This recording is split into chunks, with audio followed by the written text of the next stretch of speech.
Hi, I'm Jim Fossone with Legal Help for Veterans. I'm one of the attorneys here. I want to talk to our Iraq and Afghanistan vets and give you a couple of practice tips that you should think about, whether you're currently still active duty service or you've just gotten out. If you're still active duty service, let's make sure that you get into your service medical records those problems that you've had in service. I'm speaking specifically to our Marines, our paratroopers, our Rangers, you guys out there who just tape yourself up and go back into the game without seeking medical help. Down the road, the VA is going to ask, is there any service medical records which identify the problem you're complaining about? And if you've been stoic and you haven't told anybody about the sand fleas or the rashes or the headaches or the depression or the back problems or the knee problems, later on you're going to find out that that was a mistake.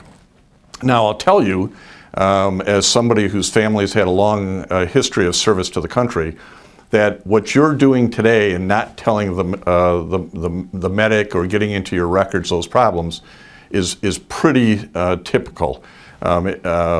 I've had this discussion with my father, my grandfather. They didn't tell anybody of their problems. My grandfather was World War I. My father was World War II. The skinny guy is me. My wife has served. Her father served. We represent the Army, the Air Force, the Navy.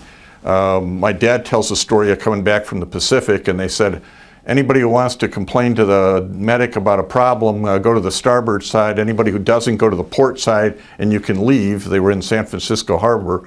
So everybody rushed to the port side, and the ship almost tipped over. Nobody was going to stick around and have their service medical records updated. So that's one of the practice tips I'm giving you from our experiences. Make sure you do it. Don't do what every other generation has done, because it comes back to haunt you. Second, there's a presumption if an illness or disability arises within 1 year of discharge. There's a presumption at the VA that it arose during service. So don't wait 14 months and report it. You've blown the presumption. You get 12 months for the presumption. Go in and report it. Second, the third practice tip, I suppose, go to the VA and enroll. You have to get enrolled into the VA where they establish that you're a veteran, that you're eligible for VA services. You have to go do that. And again, I would tell you to do that within 1 year of discharge from the VA. Even if you don't have any problems, you want to enroll today so that 20 years from now, it's much easier to get into the system because you're already enrolled. I'd also tell you as a practice tip, don't go it alone. We don't send you into combat alone. We don't send you into difficult tasks alone when you're in the military. And men and women get out and they go to the VA system and they think, well, I can do this by myself. And they're going to find it's an overwhelming bureaucracy. So learn those things you learned in the service and don't go alone. Get a veteran service officer to help you, get a buddy to help you, get your spouse to help you, so that as you get frustrated and mad about the process, and you will, because it's a huge process.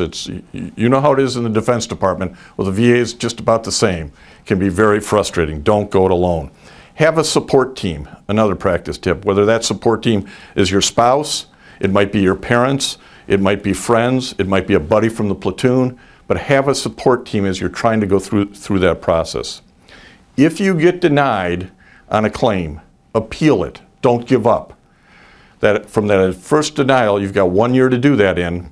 If you give up, and a lot of people do because they get frustrated, then when you come back 10 years from now to try to reopen that claim, you have to hit a higher legal standard.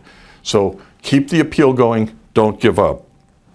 I'd also remind you, and you heard this in your discharge briefing, that you have the right to health care through TRICARE for 5 years. You probably weren't paying attention. You were kind of like Dad trying to get off the ship in World War II. You weren't listening to the discharge. But find out how long you have for eligibility on your TRICARE and make sure you get enrolled, because you have continuing health care. Outside the VA process, you have continuing health care for that 5-year period. So go have that discussion. Again, take your support team. We at Legal Help for Veterans are here to help you with your VA disability claims. If you need to contact us, there's an 800 number and certainly the contact form on the website. And we want to thank you for your service to the country.